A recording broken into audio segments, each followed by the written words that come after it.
warm welcome of all students of 8th class. Today I am back with a new chapter. Here we are starting our new book. It means political and social life. Okay.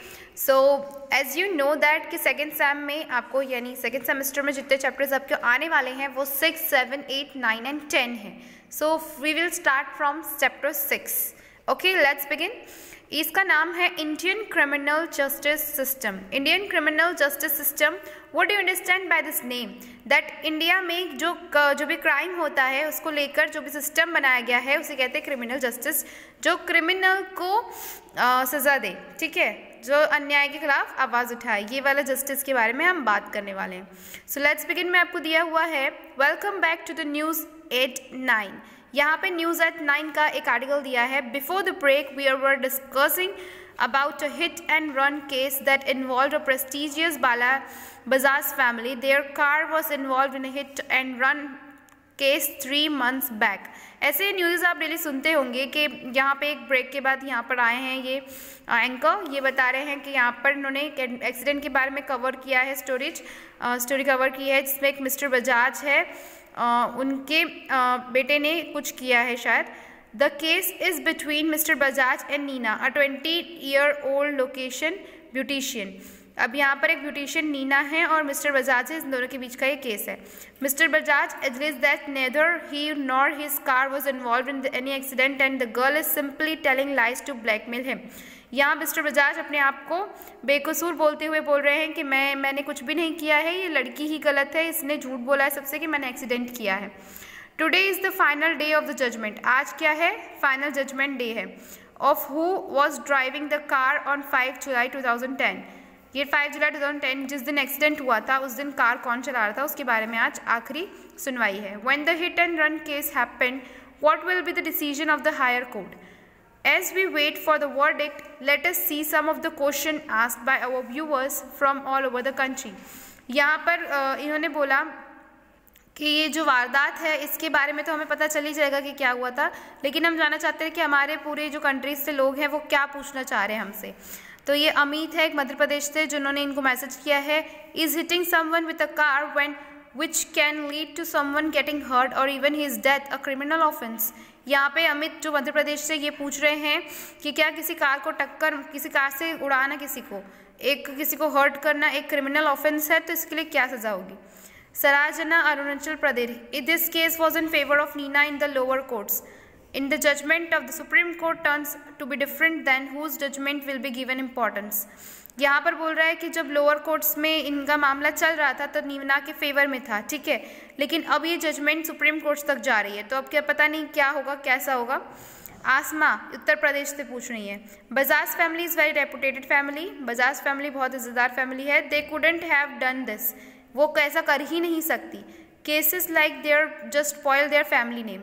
और ऐसे cases सिर्फ उनके नाम बिगाड़ने के लिए करे जाते हैं. From people should be banned from filing cases against such families. It's right to give such a statement. तो यहाँ पर बोल रही हैं वो कि पीपल्स को यहाँ पर बैन करने चाहिए कि रेपुटेड लोगों के ऊपर कोई भी केस ना करे. क्या ये सही स्टेटमेंट है? तो ये आपको यहाँ पर जस्टिफाई करना है.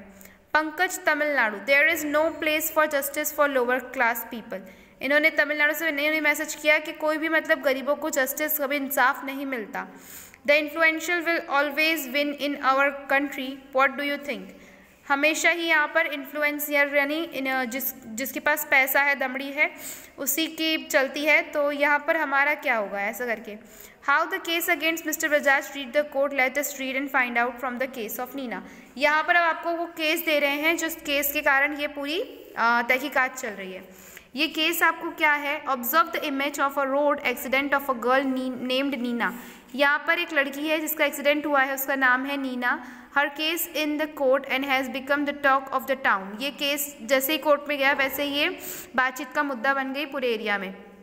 It seems that she got serious injuries. The car driver did not bother to stop and drove away quickly.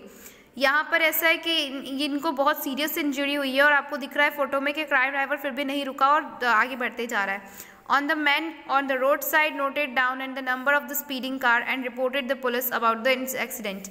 यहाँ पर जो आदमी ने यहाँ पर इनको देखा, ये एक्सीडेंट होते हुए वारदात देखते हुए आई विटनेस जिसको बोलते हैं, उन्होंने तुरंत इस गाड़ी का नंबर नोट किया, स्पीड नोट की और पुलिस को इन्फॉर्म किया. He had also taken the picture of the accident site, उन्होंने ये पिक्चर ली भी है. Someone called for an ambulance and Nina was taken to the hospital for treatment. और किसी ने एम्बुलेंस कॉल किया और नीना को हॉस्पिटल पहुंचाया. The doctor who were treating her asked the staff to inform the family and the police that Nina was serious because of internal bleeding. Internal bleeding के कारण नीना बहुत ज़्यादा सीरियस कंडीशन में है, तो उसकी फैमिली को इत्तला कर दो, ये डॉक्टर साहब ने बोले. What did Nina's family do to file a case against the car driver? क्या करना चाहिए नीना को, नीना की फैमिली को, कि कार ड्राइवर के खिलाफ केस करने के लिए क्या करना क्या चाहिए, उसके खिलाफ क्या आवाज़ उठानी चाहिए, केस के तहत इस पर कार्रवाई करनी चाहिए. How did the police trace the owner of the class? और पुलिस ने ट्रेस कैसे किया होगा कार को? ऑफकोर्स वो इंसान ने इनको नंबर दिया था, उसी से ट्रेस किया है. कार नंबर से आप इजीली ट्रेस कर सकते हो. What action did the police take in the discussed case? तो यहाँ पर पुलिस को क्या एक्शन लेना चाहिए? तो ये सब आपको सवाल हैं, ये जो जिनके जवाब आपको इसके चैप्टर में ही मिलेंगे. ओके, तो let's begin with our chapter कि दैट ये जो केस स्टोरी थी इतनी बड़ी, जो ये एक्सीडेंट की वारदात हमको बताई है, इसका इससे क्या रिलेशन है, कि रोल ऑफ द पुलिस क्या होता है इंडिया के क्रिमिनल जस्टिस सिस्टम में. तो यहाँ पर देखते हैं कि देखो, just include the courts of law but it begins with the police and us. ये जो क्रिमिनल इंडिया का सिस्टम है, ये सिर्फ कोर्ट और पुलिस तक का नहीं है, ये हमसे भी जुड़ा हुआ है. Any criminal act or crime that happens around us need to be reported to police by us. कोई भी अगर आप ऐसा क्रिमिनल एक्ट देखते हो तो आपको तुरंत उसे रिपोर्ट करना चाहिए. और जो the first person filed by any person reporting a crime to the police is called first information report, FIR.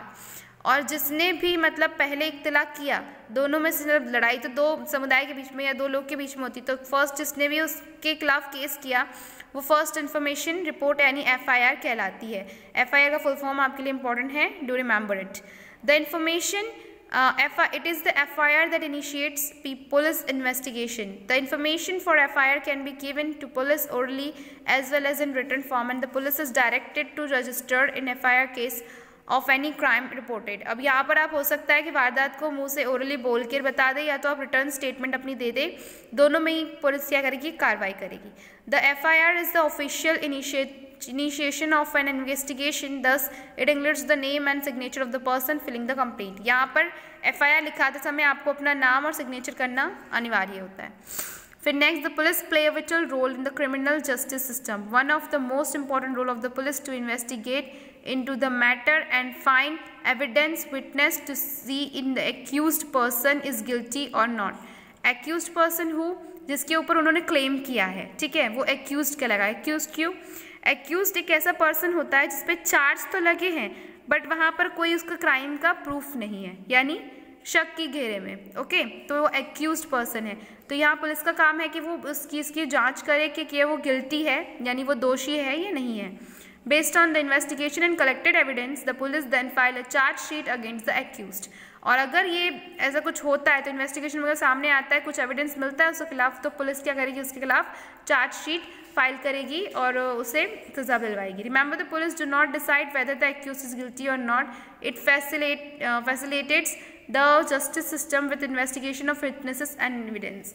Police अपने बिना पर कुछ नहीं कर सकती, वो सिर्फ और सिर्फ इन्वेस्टिगेट करती है और एविडेंस के थ्रू जो आई विटनेस है ये सब लोगों से पूछताछ करके ही किसी मुद्दे पर पहुंचती है. इन्वेस्टिगेशन कैसे होती है?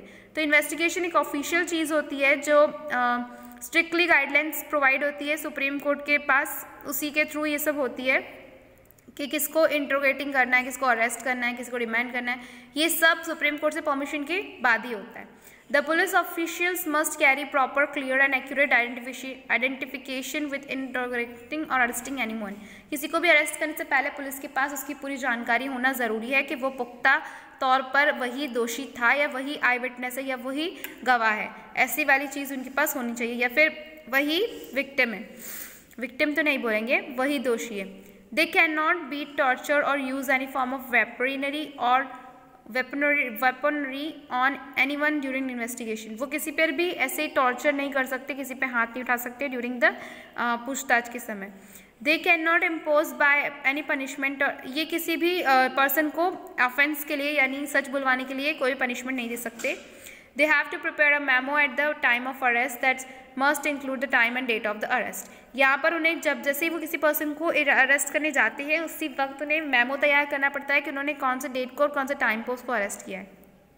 और वहाँ पर भी एक पर्सन विटनेस खड़ा होना चाहिए और फैमिली मेम्बर भी वहाँ विटनेस होने चाहिए कि इन्होंने इसे मतलब किसी ना कोई देखा होना चाहिए कि हाँ इतने बजे इतने दिन इनको अरेस्ट किया था।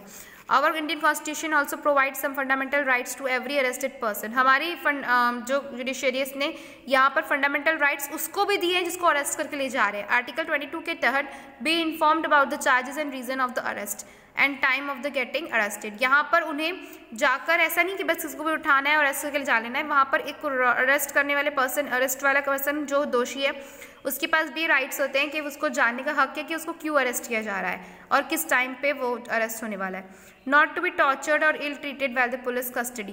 पुलिस कस्टडी इन्वेस्टिगेशन के दौरान उसे टॉर्चर न किया जाए, ना ही उसके साथ दुर्व्यवहार किया जाए।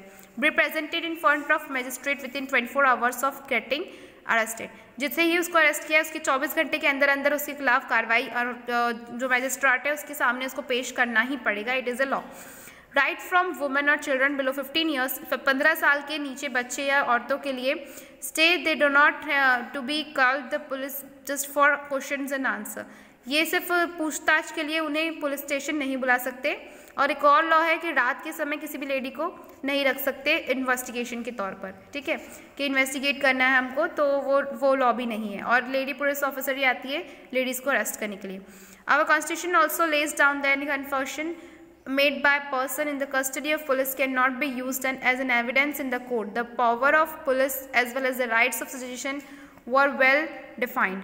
यहाँ पर आपको क्या बता रहा है कि जो भी हमारे बारे में आपके बारे में कन्फेशन लिखा है पुलिस कस्टडी में वो ज़्यादा पुख्ता नहीं होगा, उस एविडेंस के तौर पर ही कोर्ट क्या बोलते हैं फैसला लेता है। Okay, so here your question answers. I said what is FIR, ये इंपॉर्टेंट है। सो स्टूडेंट्स मिलते हैं नेक्स्ट क्लास में। Good bye all of you.